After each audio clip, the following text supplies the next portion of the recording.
교회 설립 이제 14주년을 맞이하면서 하나님 앞에 또 감사 예배로 오늘 영광을 돌리는데, 우리 옆에 계신 분들과 한번 우리 인사 나눕니다. 그동안 주의 교회를 위해서 정말 수고 많으셨습니다 하고 한번 인사 나눕니다.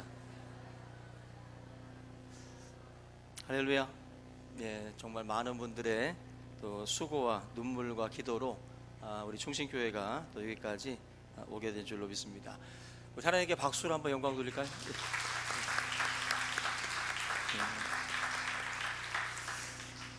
예, 오늘 14주년을 맞이하면서 이 사도행전 13장 말씀으로 같이 오늘 나누고자 합니다. 교회는 항상 생각하기를 구원의 방주다라는 생각을 갖고 있습니다. 노아 시대에 그 타락한 인류를 구원하기 위해서 하나님께서 노아를 통해서 방주를 예비하게 하셨고, 그 방주를 통해서 많은 또 하나님의 백성이 구원을 얻게 됩니다. 많은 숫자는 아니죠. 8명의 숫자죠. 8명의 숫자가 구원을 받게 되는데, 그 배 안에는 정말 많은 동물들 그리고 8명의 노아의 그 가족들이 타고 있었습니다. 그 영화, 여러분 국제시장이라는 영화를 보셨나고 그러겠는데, 황정민 씨가 주연을 했던 영화인데, 그 영화에 보면은 일사후퇴 때 이제 흥남부두에서 정말 그 배를 타기 위해서 아주 몸부림을 치면서 매달리는 그런 장면들이 나옵니다. 그리고 이제 부산으로 피난을 가서 거기서 이제 5 식구들을 이제 부양하는 그 독수의 그 이야기를, 피난민 이야기를 담고 있는데, 그 배를 타기 위해서 그 매달리는 그 장면, 마치 우리가 이 구원의 방주라고 하는 이 교회를 생각을 할 때에, 교회라고 하는 것은 항상 방주라는 의식을 가지셔야 돼요. 반드시 탑승하지 않으면 안 된다라고 하는 어떤 그 절박한 마음들을 우리가 가지고 있어야 됩니다. 그 흥남부두에서 그 배를 타기 위해서 몸부림치는 사람들의 그 간절함처럼, 우리가 이 교회라고 하는 이 공동체는 그냥 단순한 사교 공동체가 아니라 구원의 공동체거든요. 이것은 타느냐 못 타느냐라고 하는 그 갈림길에 섰을 때 생과 사가 오가는 문제이기 때문에 굉장히 중요한 부분이 아닐 수가 없습니다. 저와 여러분들이 이 교회를 섬기다 보면 지금 한국 교회가 사람들의 어떤 인식 속에서 마치 고장난 배처럼 과연 타도 안전할까, 오히려 세상이 교회를 걱정할 정도로 교회에 대한 인식들이 굉장히 나빠져 있습니다. 그래서 저 배에 내 몸을 실어서 나를 살리는 것이 아니라 저 배가 마치 침몰하는 배처럼 느껴지기 때문에 그 교회에 자기의 몸을 실는 것 자체를 굉장히 어리석게 생각을 하는 시대입니다. 그런 시대에 저와 여러분들이 지금 교회를 섬기고 또 예수 그리스도를 섬기는 가운데에 신앙생활을 하고 있는데, 이거 굉장히 좀 심각한 문제가 아닐 수가 없어요. 그 분당 우리 교회 그 이찬수 목사님이 했던 말 중에 교회를 생각하면서 그분이 2가지 마음이 든다 그랬어요. 첫째가 교회는 좋은 공동체다라는 그 생각을 갖고 있고, 2번째가 변질되기 쉬운 지상 공동체다. 마치 상하기 쉬운 음식과 같은 게 교회라는 거예요. 제가 오늘 이 설교를 하려고 그랬는지 몰라도 밤에 늦게 들어가서 빵을 먹었는데, 하나를 먹고 2개째를 먹으려고 하는데 안경으로 이렇게 자세히 잘 안 보이니까 눈 나쁘면 막 먹더라고. 보니까 하나 먹고도 2개째를 딱 보니까 곰팡이가 펴 있어. 아무리 토하려고 해도 안 나오네. 그래서 곰팡이를 내 생전 처음으로, 아주 살아있는 곰팡이를 그냥 빵 하나를 먹어버렸어요. 2개째부터 이제 버렸는데, 교회라고 하는 공동체가 그렇게 조금만 실온에 놔둬도 상하는 음식처럼 그렇게 변질되기 쉬운 공동체라고 말씀을 합니다. 근데 여러분들 그런 생각을 한번 해보셔야 돼요. 교회가 크나 작으나, 또 교회가 어떠한 그 일이 있건 없건 간에 틀림없는 사실은 구원의 방주에서 내리면 죽는다는 거예요. 구원의 방주에서. 노아의 방주를 여러분들 조금만 생각을 해보면 쉽게 이해가 갑니다. 방주 안에 굉장히 많은 동물들이 타고 있었어요. 그럼 얼마나 역겨운 냄새들이 방주 안에 가득했겠습니까? 닭 한 마리를 제가 키워봤지만 닭 한 마리를 키울 때도 닭이 싸놓은 똥이 얼마나 고약한지 몰라요. 정말 쥐약스럽다 그러나 너무나도 냄새가 고약해가지고 숨을 못 쉽니다. 그런데 코끼리똥, 하마똥, 뭐 소똥, 말똥 해가지고 노아의 방주에서 아마 그런 수많은 동물들이 배설을 했다라고 생각해 보면 과연 그 안에 공기가 어떨까? 공기가 성경에 보면은 위에 문을 딱 닫잖아요. 밀폐되어 있습니다. 굉장히 숨을 쉬기도 힘든 그런 아마 공간이었으리라고 생각이 됩니다. 근데 중요한 건 그 아무리 냄새나고 아무리 더럽고 아무리 발끝에 똥이 밟혀도 노아의 방주를 벗어나면 안 돼요. 그 안에서 참고 있어야 돼요. 교회라고 하는 공동체도 저는 같다라고 생각이 됩니다. 교회는 천사들이 모여 있는 곳이 절대로 아니에요. 교회는 온갖 배설물들이 널려 있는 곳이 교회입니다. 만물보다 거짓되고 부패한 것이 인간이라고 그랬어요. 여러분들 지금 우리들이 교회에 성경책 끼고 오니까 거룩한 척 우리가 느껴지지 결코 그렇지 않습니다. 우리들의 입에서 나오는 말들이 한 인생의 생의 그 수레바퀴를 불사른다고 할 정도로 그 우리 입에서 나오는 것들도 다 배설물처럼 더러운 것들이 많아요. 그래서 교회에 오면 막 온몸이 막 오물이 묻어서 가는 경우들이 많습니다. 아이 재수없어, 아이 더러워, 교회 괜히 왔네. 왜? 똥 밟은 것 같으니까. 더러운 말을 들었고 더러운 사람들과의 그 관계 속에서 뭔가 이렇게 내가 묻고 가는 게 있거든요. 교회가 여러분들한테 항상 위로의 말, 좋은 말들만 해주는 게 아니잖아요. 앉아있다 보면, 같이 지내다 보면 온갖 소리들도 듣고 온갖 것들을 경험을 해요. 마치 이게 구원의 방주에서 똥 밟고 지나가는 것과 비슷합니다. 교회도 심지어 뭐 목사도 여러분들한테 실수할 때가 있고 우리 중직자들도 여러분들 실수할 때가 있고 서로 그렇게 온갖 오물들을 배설하는 곳이 교회예요. 교회. 그런 점에서 우리가 신앙생활을 한다는 것 자체가 참 이게 힘든 거죠. 그런 말도 합니다. 보기 싫으면 그냥 세상 같은 경우는 그냥 안 보면 그만이에요. 그냥 내가 너랑 연락도 안 하고 너랑 같이 말 섞기도 싫으면 안 만나면 되는 거예요.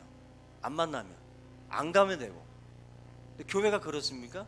교회 와서 또 부딪혀야 되는데 이거 계속 교회 공동체 안에서 같이 같은 기관 안에서 어떤 활동을 하고 뭔가 같은 부서에서 뭔가를 하려면 계속 그걸 봐야 되는데, 근데 교회는 신앙생활 하려면 사실 우리가 나 혼자의 경건이 아닙니다. 결코 우리가 어디 산속에 들어가서 신앙생활 하는 게 아니라 내가 사람들과 부대끼면서 신앙생활하는, 이게 저는 굉장히 이게 경건 훈련이죠. 이게 그냥 혼자서 잘하는 것으로 착각하는, 마치 혼자 달리기하고 나 잘 뛰네 착각하는 것처럼 어떤 강한 경쟁자들과 부딪혀 봐야 자기를 비교할 수 있는 것처럼 우리 교회 안에서도 신앙생활하는 분들도 서로 이 관계, 일, 이 속에서 사실 우리들의 영성이나 이런 것들이 사실은 드러나는 거예요. 그냥 성경책만 볼 땐 다 거룩해, 다 성자고 다 기도할 때는. 근데 일로 만나고 어떤 이 관계 속에서 사실 이 모든 것들이 다 드러나는 거예요. 이 점에서 교회는 노아의 방주와 같다. 그래서 온갖 오물과 배설물들이 널려 있을 수 있다는 것. 그렇지만 방주를 벗어나면 안 되는 것처럼 우리 여러분들이 신앙생활을 할 때에도 온갖 것들을 겪을 때에도 참고 인내하면서 주님의 그 날을 바라보면서 믿음 안에서 우리가 승리할 수 있기를 주님의 이름으로 부탁을 드립니다. 우리가 오늘 같이 이런 그 어떤 문제 의식을 가지고 이 안디옥 교회라고 하는 이 교회, 이 성경에 나와 있는 모델 교회들 중에서 그래도 굉장히 대표적인 그런 그 교회인데, 우리 중심교회가 이 안디옥 교회의 어떤 그 모습을 통해서 우리 교회의 어떤 방향을 좀 잡아 나갈 수 있기를 주의 이름으로 부탁을 드립니다. 그 안디옥 교회는 그 수리아라고 하는 지역에 세워졌던 교회입니다. 사도행전 11장에 보면은 처음으로 이 교회 사람들을 향해서 그리스도인들이다라는 그러한 그 별칭을 얻게 돼요. 그리스도인들이다. 그냥 어떤 그 그리스도에 매이고 그리스도 항상 말끝마다 그리스도로 무장돼 있던 사람들이라는 건데, 이 안디옥 교회가 처음에 세워졌던 배경을 보시면 좀 부정적인 어떤 그 사건 때문에 이 교회가 사실은 세워지게 됩니다. 오순절 성령 강림 이후에 예루살렘 그 교회가 만들어지는데, 바로 마가다락방에서 모여서 예배를 드리는 공동체가 결과적으로는 예루살렘이라고 하는 교회가 돼요. 그래서 예루살렘 교회 서성들이 신앙생활하면서 모교회로서 예루살렘 교회가 자리를 잡게 되는데, 이 교회의 특징은 유대인들을 중심으로 모여 있어요. 유대인들을 중심으로 해서. 그래서 이 교회는 그래도 나름대로 어려운 환경 속에서 이 공동체로서의 그 어떤 미담들을 만들어 나갑니다. 그래서 사도행전 2장의 44절에 보면은 믿는 사람이 다 함께 있어 모든 물건을 서로 통용하고 또 재산과 소유를 팔아 각 사람의 필요를 따라 나눠 줬다. 날마다 마음을 같이해서 성전에 모이기를 힘썼다. 이게 바로 예루살렘 교회예요. 굉장히 모범적인 교회입니다. 근데 이 교회에 시험이 닥치면서 유대인들이, 특별히 유대 그리스도인들이 이제 흩어지게 됩니다. 바로 이 유대 교인들과 그리고 로마 제국의 박해가 시작이 된 거예요. 유대교의 그 열성분자들이 그리스도인들을 이제 핍박하기 시작했고, 또 로마 제국도 그리스도인들에 대해서 핍박을 가하기 시작을 합니다. 이 핍박 속에서 7 집사 중에 하나였던 스데반이 죽게 되고, 스데반의 순교를 기점으로 해서 온 성도들이 온 지역으로 이제 흩어지게 됩니다. 그 흩어진 그 그리스도의 그 사람들, 바로 역설적이게 박해 때문에 복음이 온 세상으로 퍼져나가는 그런 계기가 됩니다. 그러면서 이제 수리아 지역에 이 안디옥이라는 교회가 최초로 이방인 교회로 세워지게 되는데, 이 교회는 나름대로 중요한 그런 특징을 가지고 있습니다. 1절에 보시면 리더에 대한 이야기가 나옵니다. 여기 보면 이제 교회의 선지자들과 교사해가지고 5명의 이름이 지금 소개가 되고 있는데, 안디옥 교회의 첫 번째 특징이라고 하면은 아름다운 그러한 그 동력이 이루어졌던 교회예요. 아름다운 동력. 우리가 동력한다라고 할 때 보통 대부분이 뜻맞는 사람들하고 동력합니다. 사업을 할 때도 처음에 마음이 맞는 사람들하고 뭐 비전이 같은 사람들하고 이렇게 뭔가를 하지 않습니까? 그러면 동력이라고 하면 그런 어떤 그 같이 공유되는 부분도 좀 있어야 되거든요. 근데 오늘 이 13장 오늘 1절 이하의 말씀들을 보면은 아름다운 동력을 이루어가는 이 공동체 멤버들을 보면은 동력하기가 되게 어려운 그 사람들끼리 모여 있다라는 것입니다. 안디옥 교회가 이방인 최초의 교회로 세워졌을 때 예루살렘 교회에서 그 소식을 듣고서 누구를 파송하냐면 바나바라는 사람을 파송을 해요.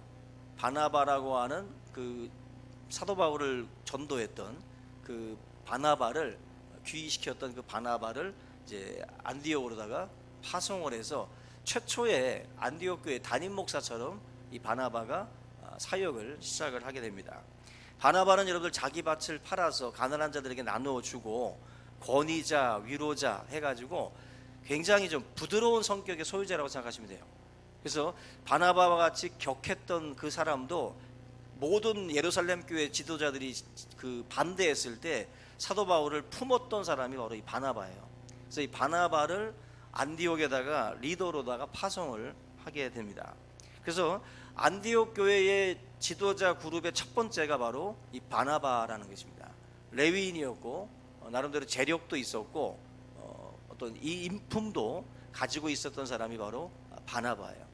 뭔가 이렇게 리더로서 어느 정도 어울리는 사람이죠. 어울리는 사람. 두 번째로 1절에 나오는 인물이 니게르라고 하는 시므온이라고 말씀을 합니다. 여기 그가 누구인지는 사실 정확하게 알 수가 없는데, 이 니게르라고 하는 시므온에 대해서 알 수 있는 힌트가 뭐냐면은 이 니게르라는 단어입니다. 이 라틴 말인데 검다, 검다라는 뜻을 갖고 있어요. 흑인이라는 겁니다. 니게르라고 하는 시므온이라는 이 사람은 흑인인데 당시의 흑인들은 대부분 노예였어요. 대부분. 그래서 이 노예였던 신분의 이 사람이 낮고 천한 이 노예가 바로 이 교회의 리더로서 세워졌다는 얘기거든요. 뭐 이게 굉장히 상식적으로 당시로서는 이 맞지 않는 어떤 그 구성입니다. 안디옥 교회가 이방인 교회답게 지금 인종이나 신분에 구애받지 않고 하나님의 사람을 리더로 세웠다라는 것입니다. 흑인을 교회의 지도자 중에 하나로 이렇게 인정했다는 것은 당시로서는 파격 중에 파격이에요. 굉장히 영화를 그 쿠엔틴 타란티노라는 이 감독이 만든 그 장고라는 영화가 있습니다. 제가 얼마 전에 이걸 봤는데 좀 잔인해. 그 사람이 죽는 장면들은 잔인한데 이 영화에 보면은 이제 레오나르도 디카프리오가 나옵니다. 또 제이미 폭스라는 흑인 배우도 나오는데 이 두 배우가 이제 어떤 내용이냐면은 현상 수배범, 한마디로 그 범죄 수배자들을 사냥하는 현상금 사냥꾼이 있는데 이 현상금 사냥꾼이 노예였던 장고라는 사람을 이제 자기의 곁에다 두고 노예 제도를 원래 싫어하는 사람인데 그들 같이 데리고 다니면서 이 수배범들을 이제 사냥을 해가지고 돈을 챙기는 일이에요. 근데 그 영화에 보면은 흑인 노예들에 대해서 아주 적나라하게 나오는데 대표적인 게 장고라고 하는 이 노예가 그 킹슐 이 사람을 통해서 이제 구원을 받아서 같이 사냥을 하러 다니는데 노예인데 흑인인데 옷을 말끔하게 입고 모자를 딱 쓰고 말을 타고 이렇게 지나가니까 흑인들 자체가 눈이 동그래져서 쳐다봅니다. 그리고 백인들도 눈이 동그래져서 쳐다봐요. 어떻게 흑인이 말을 타고 다니냐는 거죠. 어떻게 흑인이 말을 타고 흑인이 뭔가 이렇게 이야기하고 백인들과 뭔가 말을 섞고 이러는 그 장면들이 이해할 수 없는 거예요. 거의 흑인이 자고 난 그 침구류들은 다 불태우라고 말할 정도로 그 당시에 이 노예에 대한 어떤 인식들이 굉장히 안 좋습니다. 서부 시대인데도 불구하고 그 정도면 당시 이 2000년 전 안디옥 지역의 흑인들에 대한 우리들의 상식은 이걸 더 뛰어넘는다고 보시면 돼요. 근데 하나님의 복음이 들어가니까 느게르라고 하는 이 시므온이 교회 리더로다가 세워진다라는 거죠. 우리나라에 그 노예였던 종이었던 사람이 목사가 되고 주인이었던 사람이 그 교회 장로가 되는 정말 엄청난 사건이 벌어진 적이 있죠. 그러한 이 일들이 이 복음을 통해서 가능해졌거든요. 마찬가지로 지금 이 안디옥 교회의 구성원도 그런 점에서 정말 파격적인 구성이었다라는 겁니다. 그다음 세 번째 인물이 구레네 사람 루기오라고 나오는데 이것도 여러분들 독특한 구성이에요. 구레네 그 사람 그 루기오라고 할 때 이 구레네 지역도 지금의 리비아로 여러분들 보시면 됩니다. 리비아 지역. 이방인이에요. 이방인이었던 루기오가 하나님의 교회의 리더로다가 세워졌다. 정통파 유대인들한테 이방인은 짐승 취급받았습니다. 그리고 유대인들의 기도 속에 이방인들은 지옥의 땔감이라 그랬어요. 우리들은 지옥의 땔감으로 쓰여질 존재들입니다. 그래서 그걸 이 수로보니게 여인에 대한 유대인들의 어떤 그 인식을 예수님께서 어떤 사건에서 보여주기도 하는데 개 취급했거든요. 근데 이 이방 사람 루기오를 교회의 리더로 세우는 게 바로 안디옥 교회의 영성이에요. 그만큼 포용력이 있는 교회라는 거예요. 포용력이 굉장히 컸던 교회가 바로 안디옥 교회라는 것입니다. 그 다음에 네 번째 인물이 또 독특한데 여기 보면은 분봉왕 헤롯의 젖동생 마나엔이라고 나옵니다. 그 세례 요한을 죽였던 그 왕이 바로 헤롯 안티바인데 여기 말씀하는 분봉왕 헤롯이 바로 그 인물입니다. 세례 요한을 죽였던 바로 그 헤롯 안티바. 그 헤롯 안티바의 젖동생 마나엔이라고 말을 해요. 이 젖동생이라는 단어가 그 헬라어에서 보면 쉰트로포스라고 나와요. 이게 뭐냐면 유모를 세워가지고 그 만약에 헤롯 안티바가 유모의 젖을 먹을 때 그 유모의 젖을 같이 먹은 그 헤롯 안티바 가정의 어떤 한 인물입니다. 그러니까 이 마나엔이라는 사람은 같이 헤롯 안티바랑 젖을 먹으면서 같이 성장한 사람이에요. 굉장히 어릴 때부터 같이 이렇게 자란 관계는 끈끈하잖아요. 뭔가 관계가 남다르지 않습니까? 그리고 이 마나엔이라는 사람은 헤롯이라는 왕의 권력이랑 같이 젖을 나누었던 사람이라면 뭔가 다르죠. 부와 권력을 줄 수 있는 자리에 있었어요. 환경 자체가. 그런데 지금 마치 모세가 바로 왕궁에 그 권력과 부를 포기하고 그리스도의 고난에 동참했던 것처럼 이 젖동생 마나엔 같은 경우도 당시 핍박받던 세력이었던 그리스도인들 계층 속으로 이 사람이 지금 들어왔다라는 거죠. 들어왔다. 그리고 그 사람을 이 교회가 리더로 세웠다. 여러분들 절친이라고 내세울 사람이 따로 있지, 헤롯 안티바를 절친이라고 말하는 것은 자랑이 못 되거든요. 당시에 그리스도인들 사이에서는. 그죠? 혐오 세력이고 자기들을 죽이는 세력이기 때문에 그 사람하고 친하다라는 것은 결코 그렇게 자랑거리가 못 돼요. 그런데도 불구하고 이런 사람을 품었다는 거죠. 마치 일제시대 때 이완용 절친 이러는 거죠. 그러면은 이게 뭐 전혀 사람들한테 좋을 리가 없죠. 근데 지금 이 교회가 얼마나 포용력이 큰가 하는 것을 보여주는 대목이에요. 따질 수 있잖아요. 이거 첩자 아니야? 이거 우리 안에 들어와 가지고 우리의 정보를 뒤로 빼돌리는 존재 아니야? 얼마든지 그렇게 생각할 수 있거든요. 그런데도 불구하고 이 사람을 품었던 것이 바로 안디옥 교회다. 마지막은 우리가 잘 아는 바로 사도 바울입니다. 사도 바울이 바로 이 안디옥 교회의 리더라는 거죠. 당시 예수 믿는 사람들을 핍박하고 옥에 가두던 그 일을 했던 사람이 바로 이 사도 바울입니다. 사도 바울도 그렇고 결코 리더의 자격이 없어요. 보면은 다 문제가 많은 사람입니다. 근데 이 사도 바울을 고향 다소에 사도 바울이 있을 때 바나바가 직접 가가지고 사도 바울을 데리고 온 거예요. 데리고 와서 사도 바울로 하여금 안디옥 교회를 섬길 수 있도록 그렇게 이끌어낸 거죠. 이 구성 자체가 5명의 구성을 이렇게 보시면 너무 다르잖아요. 구성원들이 하나같이 너무 다르고 이게 굉장히 충돌이 일어날 수 있는 구성입니다. 집권층도 있었고 또 무시당하던 흑인이나 이방인들도 있었고 또 정통 유대인들도 있었고 또 핍박자도 있었고, 이게 지금 결코 자리를 같이 하기에는 이질적이고 배타적인 사람들끼리 모여 있어요. 근데 이게 어떻게 한 공동체를 이끌 수 있는 리더가 될 수 있을까? 이 사람들은 분명히 의견이 갈려도 많이 갈릴 만한 성향의 사람들입니다.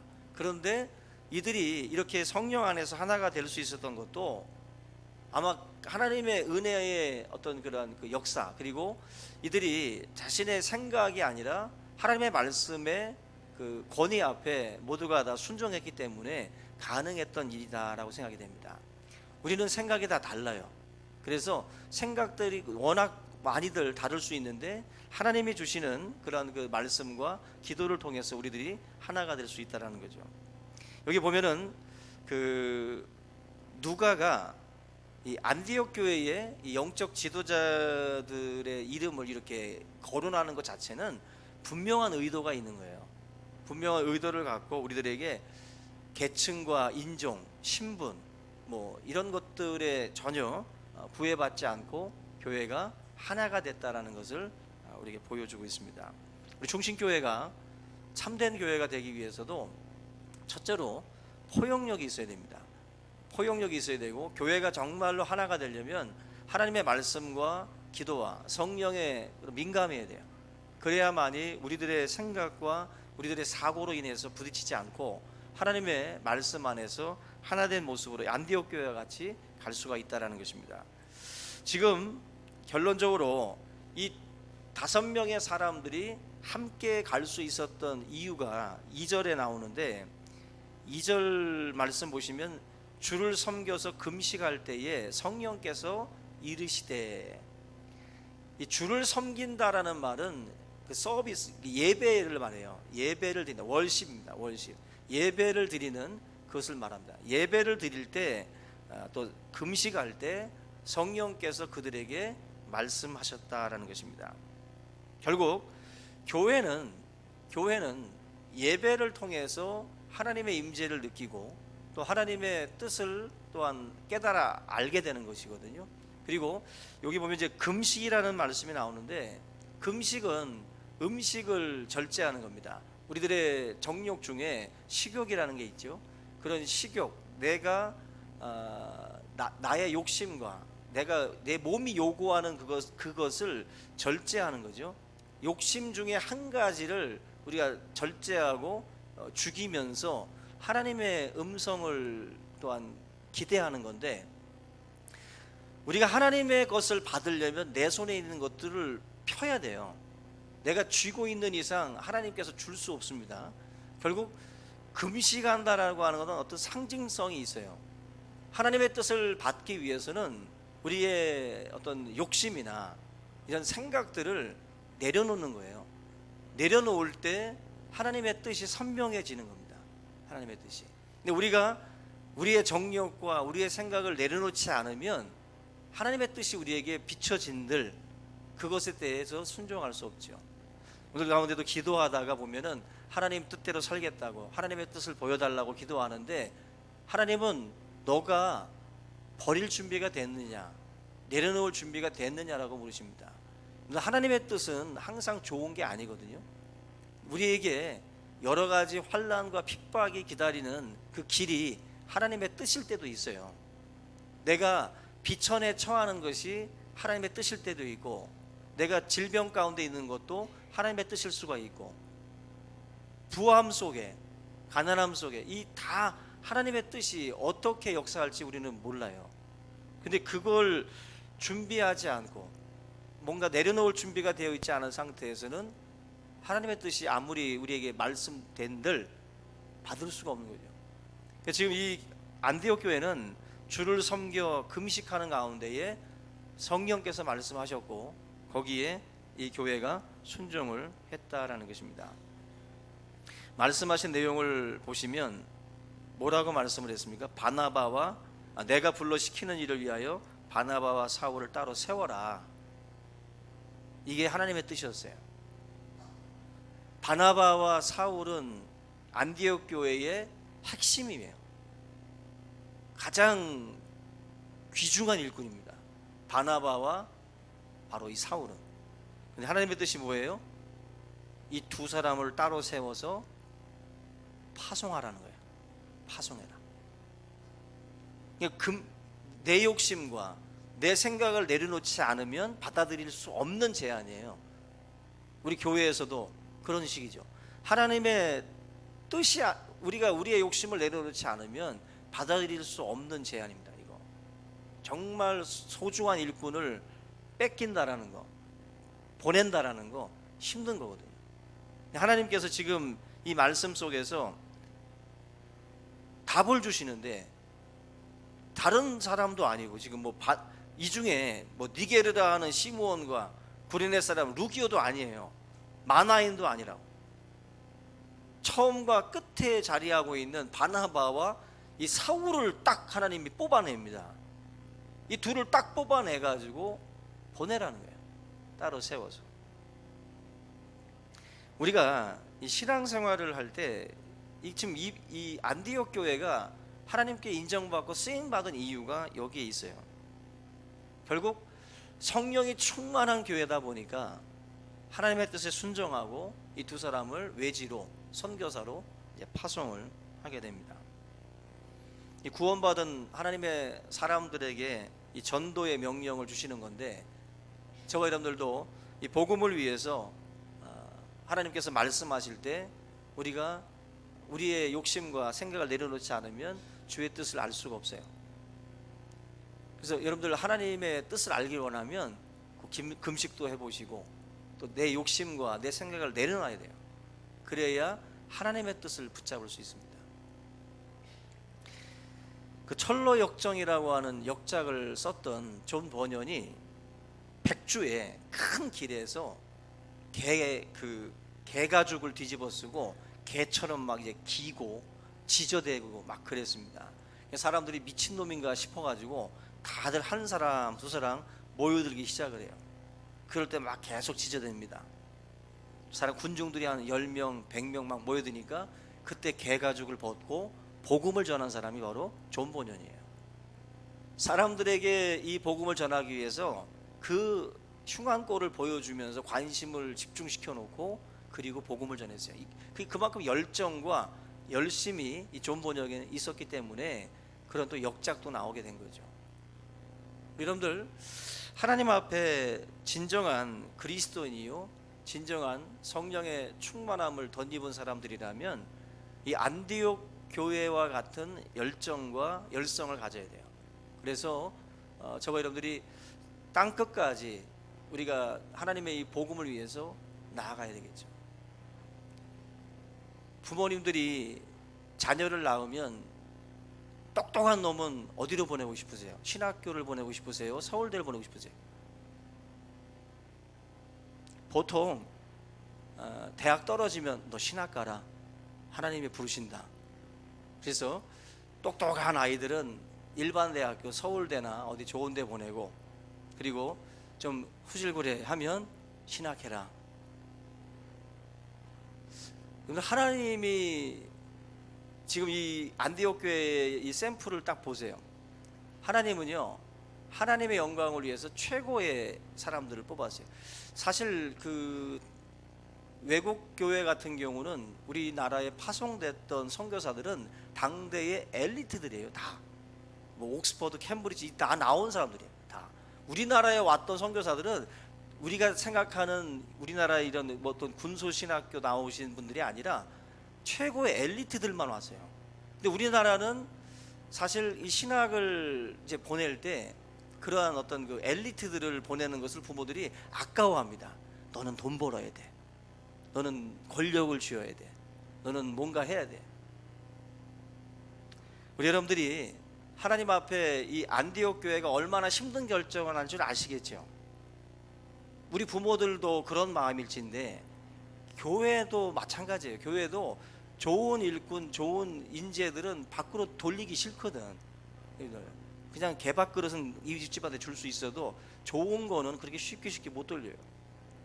우리가 하나님의 이 교회라고 하는 것은 결국 성령의 어떤 그 요구, 하나님의 말씀에 순종해야 된다라고 할 때 우리가 우리의 생각과 욕심을 내려놓지 않으면 이게 힘든 결정들입니다. 우리 충신교회가 하나님 앞에 기쁨이 되고 영광이 되려면 좋은 것도 밖으로 돌려야 됩니다.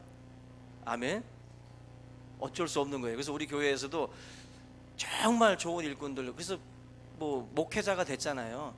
목회자가 돼서 밖으로 나가고 또 이렇게 또 사역들을 하잖아요. 그런 하나님의 일꾼들이 나갈 때 저는 마음에서 신학한다는, 야 하지마 고생스러워 하지마, 너 우리 교회에서 그냥 계속 있어, 이렇게 말하고 싶어요. 신학한다고 달려들면 하지 말아라. 일꾼 뺏기는 거거든.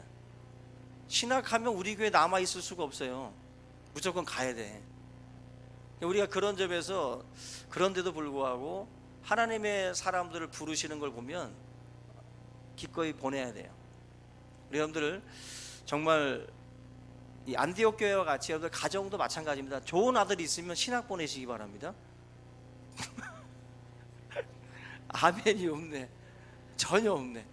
야, 대단하네.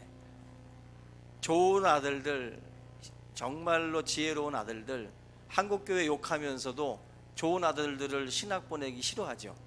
한국교회를 살리기 위해서 기도 많이 하고 똑똑하고 지혜롭고 영성 있는 아들들 하나님 앞에 헌신하게 되면 아멘하고 보내세요. 아멘. 여러분들의 삶 가운데에 이런 역사들이 일어나야 됩니다. 안디옥 교회와 같이 우리 충신교회가 이렇게 아름다운 동력, 정말 아름답고 귀한 것들을 또 외부 또 다른 어떤 그 사역을 위해서 또 보낼 수 있는 그런 교회로서 우리가 또 나아갈 수 있기를 주의 이름으로 축원합니다. 우리 이 시간 오늘 말씀을 함께 붙들고 통성으로 기도하겠습니다. 살아계신 하나님 아버지 감사합니다. 오늘도 우리를 사랑하셔서 우리 충신교회를 또한 붙들어 주시옵시고 주의 성령 안에서 또 14년의 또 시간 동안 우리를 인도하시고 지켜주신 하나님의 은혜를 감사를 드립니다. 하나님 아버지, 믿음 안에 있게 하시고 성령 안에 있게 하시고 주님의 말씀을 통해서 하나님의 뜻을 헤아릴 수 있는 그런 아버지 귀한 우리의 삶이 되도록 인도하여 주시옵소서. 우리 충신교회가 욕심을 내려놓고 하나님의 뜻에 귀를 기울이게 하시고 하나님의 음성에 또한 아버지 순종할 수 있는 교회가 되게 하여 주시옵소서. 우리 충신교회를 통해서 하나님의 뜻이 이루어지고 하나님의 영광이 이루어지게 하여 주시옵소서. 우리는 약하고 우리는 부족하나 주님의 음성에 귀를 기울이게 하시고 하나님의 앞에 순종하며 나아가는 걸음걸음이 될 수 있도록 주여 인도하여 주시옵소서. 오 주님 영광 받아 주시옵소서.